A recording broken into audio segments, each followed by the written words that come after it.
ಬೆಂಗಳೂರಲ್ಲಿ ಹಾಡಹಗಲೇ ಮಚ್ಚು ಬೀಸಿ ಡೆಡ್ಲಿ ರಾಬರಿ ಮಾಡಲಾಗಿದೆ. ಲಾಂಗ್ ಬೀಸಿ 15 ಲಕ್ಷ ರೂಪಾಯಿ ಕದ್ದೊಯ್ದಿದ್ದಾರೆ ಖದೀಮರು.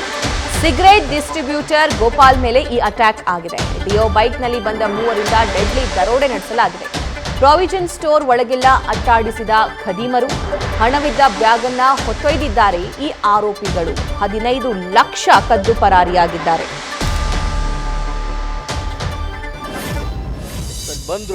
ಬಂದರು ಹೆಂಗೆ ಅಲ್ಲಿ ಸಿಗರೇಟ್ ಬಂದರು. ಅವರು ಟಕ್ಕನಲ್ಲಿ ನಿಂತಿದ್ರು. ಅಲ್ಲಿ ಬಂದರು 2 ಜನ ಮಚ್ಚ ತೊಗೊಂಡು ಸ್ಪ್ರೇ ಹೊಡೆದ್ರು. ಟಕ್ಕನ ಸ್ಪ್ರೇ ಹೊಡೆದು ಒಂದೇ ನಿಮಿಷದಲ್ಲಿ ಸ್ಪ್ರೇ ಬ್ಯಾಗ್ ಕಟ್ ಮಾಡಿಬಿಟ್ಟು ಹೆಂಗೆ ಹೊಡೋದ್ರು. ಹೆಂಗೆ ಹೊಡೋಗ್ಬಿಟ್ಟಿದ್ದೆ. ಏನು ಸ್ಪ್ರೇ ಹೊಡೆದಿದ್ದು?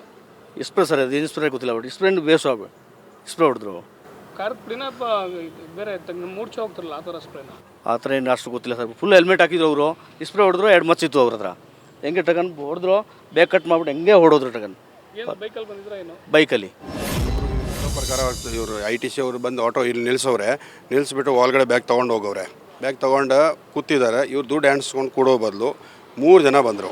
ಇವ್ರು ಹೇಳೋ ಪ್ರಕಾರ 3 ಜನ ಬಂದರು. ಇಲ್ಲೇ ಗಾಡಿ ಡಿಯೋ ಗಾಡಿನಲ್ಲಿ ಬಂದು ವಿದೌಟ್ ನಂಬರ್ ಗಾಡಿ ನಿಲ್ಲಿಸ್ಬಿಟ್ಟು ಒಬ್ಬ ಮುಂದೆ ಹೋಗಿ ಯೂಟರ್ನ್ ಮಾಡ್ತಾರೆ. ಇಬ್ಬರು ಒಳಗಡೆ ಹೋಗವ್ರೆ. ಕೈನಲ್ಲಿ ಮಚ್ಚಿತ್ತು. ಇವ್ರು ಹೇಳೋ ಪ್ರಕಾರ ಗನ್ ಇತ್ತು. ಸೀದಾ ಅವ್ನಿಗೆ ಹೊಡೆದವ್ರು ಇಬ್ಬರು ಕೆಳಗಡೆ ಬಿದ್ದವ್ರೆ. ಅವ್ರು ಬ್ಯಾಗ್ ಕಟ್ ಮಾಡ್ಕೊಂಡು ಬ್ಯಾಗ್ ತೊಗೊಂಡು ಸೀದಾ ಹಿಂಗೆ ಮೇಲೆ ಹೊಟ್ಟೋದ್ರು. ಒಂದೇ ಬೈಕಿನಲ್ಲಿ 3 ಜನ ಬಂದರು.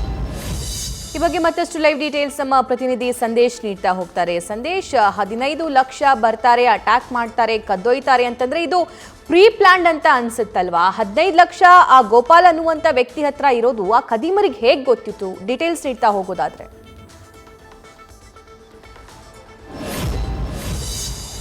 ಸಭಾ, ಇದೊಂದು ಕಂಪ್ಲೀಟ್ ಪ್ರೀ ಪ್ಲಾನ್ಡ್ ದರೋಡೆ ಅಂತಾನೆ ಹೇಳ್ಬೋದು. ಯಾಕಂದ್ರೆ ಇಲ್ಲಿ ಪ್ಲಾನ್ ಮಾಡದೆ ಯಾವುದೇ ಕಾರಣಕ್ಕೂ ಕೂಡ ಏಕಾಏಕಿ ಅಟ್ಯಾಕ್ ಅನ್ನ ಮಾಡೋದಕ್ಕಾಗೋದಿಲ್ಲ. ಜೊತೆಗೆ ಗೊತ್ತಿರುವವರು ಅಂದ್ರೆ ಪರಿಚಯಸ್ಥರೇ ಈ ಕೃತ್ಯವನ್ನ ಎಸಗಿದ್ದಾರೆ ಅನ್ನೋದು ಇದು ಕ್ರೈಮ್ ಸೀನ್ ಅನ್ನು ನೋಡಿದಂತ ಸಂದರ್ಭದಲ್ಲಿ ಕ್ಲಿಯರ್ ಕಟ್ ಆಗಿ ಗೊತ್ತಾಗುತ್ತೆ. ಯಾಕಂದ್ರೆ ಗೋಪಾಲ್ ಡಿಸ್ಟ್ರಿಬ್ಯೂಟರ್ ಅವರ ಬಳಿ ಹಣ ಇರುತ್ತೆ ಅನ್ನೋದನ್ನ ತಿಳ್ಕೊಂಡೇ ಅಕ್ಯುರೇಟ್ ಆಗಿ ಅವರು ದಾಳಿ ಮಾಡುವಂತ ಕೆಲಸವನ್ನ ಕೂಡ ಮಾಡಿದ್ದಾರೆ. ಜೊತೆಗೆ ಅವರು ಗೋಪಾಲ್ ಅವರನ್ನ ಸಾಕಷ್ಟು ಬಾರಿ ಅಬ್ಸರ್ವ್ ಮಾಡಿದ್ದಾರೆ. ಜೊತೆಗೆ ನಿನ್ನೆ ಮಧ್ಯಾಹ್ನ ನಡೆದಿರುವಂತಹ ಘಟನೆ ಆಗಿರೋದ್ರಿಂದ ಈ ಹಿಂದೆ ಕೂಡ ಸಾಕಷ್ಟು ಬಾರಿ ಇದನ್ನ ಅಬ್ಸರ್ವ್ ಮಾಡಿದ್ದಾರೆ. ಅಂದ್ರೆ ಗೋಪಾಲ್ ಅನ್ನೋರು ಹಣವನ್ನ ಕ್ಯಾರಿ ಮಾಡುವಂತದ್ದಾಗಿರ್ಬೋದು ಅಥವಾ ಸಿಗರೇಟ್ ಅನ್ನ ಡಿಸ್ಟ್ರಿಬ್ಯೂಟ್ ಮಾಡಿ ಅದಾದ ಬಳಿಕ ಯಾವ ಅಂಗಡಿಯಲ್ಲಿ ಹಣವನ್ನ ಸಂಗ್ರಹಿಸ್ತಾರೆ, ಅದಾದ ಬಳಿಕ ಎಂಡ್ ಪಾಯಿಂಟ್ ಎಲ್ಲಿಗೆ ಬರ್ತಾರೆ, ಇವೆಲ್ಲವನ್ನೂ ಕೂಡ ದರೋಡೆಕೋರರು ಅಬ್ಸರ್ವ್ ಮಾಡಿ ಈ ಕೃತ್ಯವನ್ನ ಎಸಗಿದ್ದಾರೆ ಅನ್ನೋದು ಇಲ್ಲಿ ಕ್ರೈಮ್ ಸೀನ್ ಅನ್ನ ನೋಡಿದಂತ ಸಂದರ್ಭದಲ್ಲಿ ಗೊತ್ತಾಗುತ್ತೆ. ಯಾಕಂದ್ರೆ ನಿನ್ನೆ ಮಧ್ಯಾಹ್ನದ ಹೊತ್ತಿಗೆ ಈ ಒಂದು ಘಟನೆ ನಡೆದಿರುವಂತದ್ದು ಅನ್ನಪೂರ್ಣೇಶ್ವರಿ ನಗರ ಪೊಲೀಸ್ ಠಾಣಾ ವ್ಯಾಪ್ತಿಯ ಪಾಪರೆಡ್ಡಿ ಪಾಳ್ಯದ ನಾಥುರಾಮ್ ಅನ್ನೋರ ಒಂದು ಪ್ರಾವಿಷನ್ ಸ್ಟೋರ್ ಮುಂಭಾಗದಲ್ಲಿ ನಡೆದಿರುವಂತಹ ಘಟನೆ ಇದು. ಅಂದ್ರೆ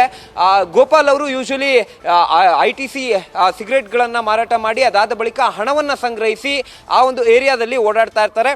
ಅದು ಎಷ್ಟು ಗಂಟೆಗೆ ಅವರು ಬರ್ತಾರೆ ಅನ್ನೋದನ್ನು ಕೂಡ ಅಬ್ಸರ್ವ್ ಮಾಡಿದಂತಹ ದರೋಡೆಕೋರರು ಎಕ್ಸಾಕ್ಟ್ ಆಗಿ ನಿನ್ನೆ ಮಧ್ಯಾಹ್ನ ಯಾವಾಗ ಬೇರೆ ಬೇರೆ ಅಂಗಡಿಗಳಿಂದ ಹಣವನ್ನ ಸಂಗ್ರಹಿಸಿ ಇವರು ಬರ್ತಾ ಇರ್ತಾರೋ, ಬರ್ತಿದ್ದಂತ ಸಂದರ್ಭದಲ್ಲಿ ಯಾವಾಗ ಗೋಪಾಲ್ ಅವರು ನಾಥುರಾಮ್ ಅವರ ಪ್ರಾವಿಷನ್ ಸ್ಟೋರ್ ಬಳಿ ಅಂದ್ರೆ ಪಾಪರೆಡ್ಡಿ ಪಾಳ್ಯದಲ್ಲಿರುವಂತಹ ನಾಥುರಾಮ್ ಅವರ ಒಂದು ಪ್ರಾವಿಷನ್ ಸ್ಟೋರ್ ಬಳಿ ಬಂದಂತ ಸಂದರ್ಭದಲ್ಲಿ ಏಕಾಏಕಿ 3 ಜನ ಡಿಯೋ ಬೈಕ್ ನಲ್ಲಿ ಬಂದು ಇಬ್ಬರು ದರೋಡೆಕೋರರು ಅವರಿಗೆ ಪೆಪ್ಪರ್ ಸ್ಪ್ರೇ ಅನ್ನ ಮಾಡಿ ಅದಾದ ಬಳಿಕ ಬ್ಯಾಗ್ ಅನ್ನ ಕಟ್ ಮಾಡ್ತಾರೆ. ಅಂದ್ರೆ ಲಾಂಗ್ ನಿಂದ ಬೀಸಿದಂತ ಸಂದರ್ಭದಲ್ಲಿ ಬ್ಯಾಗ್ ಕಟ್ ಆಗಿ ಬೀಳುತ್ತೆ. ಅದಾದ ಬಳಿಕ ಆ ಬ್ಯಾಗ್ ನಲ್ಲಿ ಇದ್ದಂತ ಹಣವನ್ನ ಕದ್ದೊಯ್ದು ಪರಾರಿಯಾಗಿರುವಂತದ್ದು. ಈಗ ಸದ್ಯ ಅನ್ನಪೂರ್ಣೇಶ್ವರಿ ನಗರ ಪೊಲೀಸ್ ಠಾಣಾ ವ್ಯಾಪ್ತಿಯಲ್ಲಿ ಕೇಸ್ ಕೂಡ ದಾಖಲಾಗಿದ್ದು ಪೊಲೀಸರು CCTV ಆಧಾರದ ಮೇಲೆ ಆರೋಪಿಗಳ ಪತ್ತೆಗೆ ಬಲೆ ಬೀಸಿದ್ದಾರೆ.